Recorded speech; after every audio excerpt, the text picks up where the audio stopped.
J'espère que vous allez bien, on se retrouve sur la chaîne Motographie pour le 5e épisode du Fast Lap. Et aujourd'hui, on se retrouve sur le circuit de Shanghai, en Chine, 4 ans après la dernière venue de la F1 dans ce pays due à la pandémie de Covid-19. Qu'est-ce que j'ai hâte de voir les pilotes s'affronter sur ce circuit spectaculaire. Et place tout de suite au Fast Lap numéro 5. Allez, c'est parti.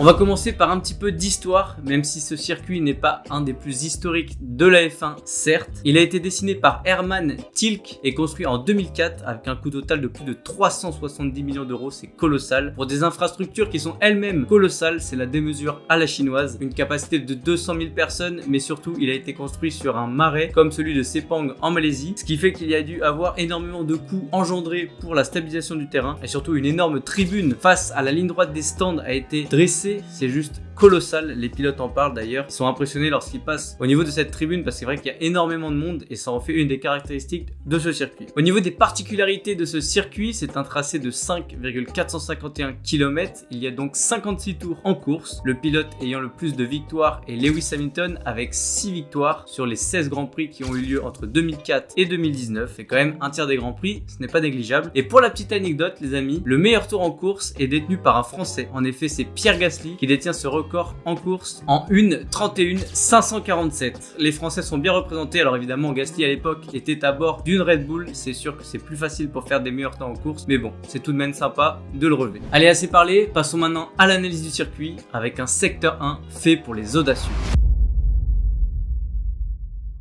Le premier secteur commence avec les virages 1 et 2, dit l'escargot, dû à sa forme et à sa vitesse en sortie, où les pilotes s'élancent après une longue ligne droite dans un double droite de plus de 350 mètres. Les pilotes tournent ainsi à droite pendant plus de 8 secondes, ce qui en fait une des particularités de ce circuit, un virage assez emblématique du circuit de Shanghai. Dans ce double droite, il y a plusieurs trajectoires possibles, ce qui en fait une forte possibilité de dépassement pour les plus audacieux. Quelques mètres plus loin, on arrive sur les virages 3 et 4, qui ne représentent pas une grosse difficulté pour les pilotes. La seule serait que les deux sont en accélération en même temps que les pilotes tournent le volant, donc il faut faire attention sur la reprise de gaz, mais ce ne sont pas des virages très difficiles. Les pilotes arrivent ensuite sur le virage 5 qu'ils passent à fond et qui détermine la fin de ce premier secteur. Un premier secteur donc court mais intéressant qui pourrait être le théâtre de nombreux dépassements osés avec une fin de zone DRS dans le virage 1 et un peloton très serré. Allez, je vous propose maintenant de passer au secteur 2, tout pour la qualif.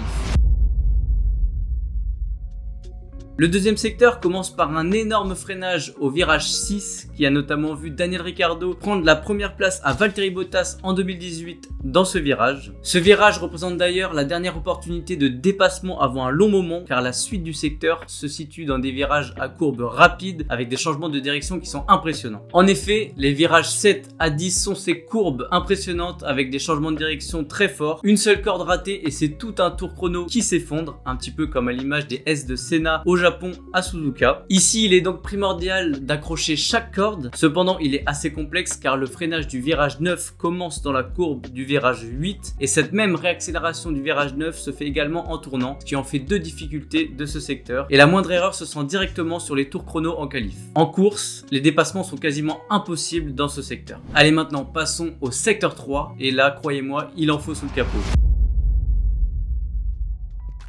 C'est dans ce dernier secteur du circuit que les caméras seront le plus braquées. En effet, on arrive sur un gros freinage au virage 11 avant de tourner sur la gauche, puis d'entrer dans un double droit de plus de 400 mètres sur les virages 12 et 13. Tout comme les virages 1 et 2, les virages 12 et 13 offrent plusieurs trajectoires, mais ici les dépassements se feront rares, tout simplement parce que les pilotes seront sur l'accélération et non sur la phase de freinage. En revanche, les pilotes ont tout intérêt à suivre la voiture qui les précède le plus proche possible, car la zone de détection DRS se situe entre le virage 11 et le virage 12.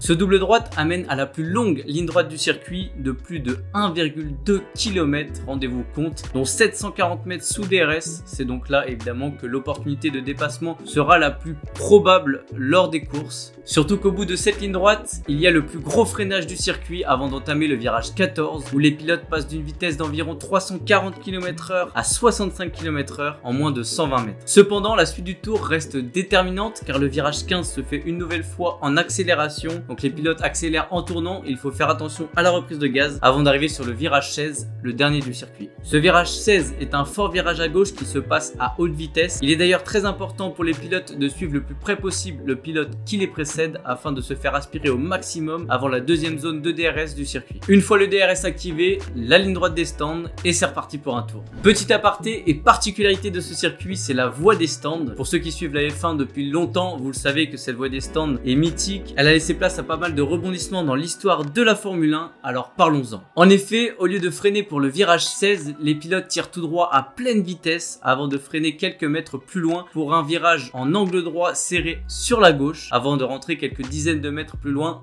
dans la voie des stands. Le bac à gravier juste après ce fameux virage, c'est notamment là où les espoirs de Lewis Hamilton en 2007 d'aller chercher un titre de champion du monde ont été anéantis car celui-ci ayant mal négocié son entrée au stand, il s'est retrouvé tanké dans le bac à gravier, lui coûtant ainsi le titre de champion du monde. Si on prend cette voie des stands comme un endroit un petit peu plus positif, c'est notamment là que Sebastian Vettel en 2016 s'octroie un double dépassement avec 2 roues dans l'herbe, juste spectaculaire avant d'entrer dans la pit lane. L'analyse du circuit est terminée, je vous propose de conclure cette vidéo. En définitive, ce tracé de Shanghai n'est certes pas le plus mythique de la Formule 1, mais il nous offre beaucoup de spectacles en piste. C'est donc un réel bonheur pour les passionnés de revoir la Formule 1 retourner sur ses terres 4 ans après. Nous offrons donc un week-end plein de rebondissements. En attendant, n'hésitez pas à liker, à commenter vos pronostics et ce que vous avez pensé de la vidéo, et surtout à vous abonner pour ne rien rater des prochaines vidéos. Et on se retrouve très vite sur YouTube.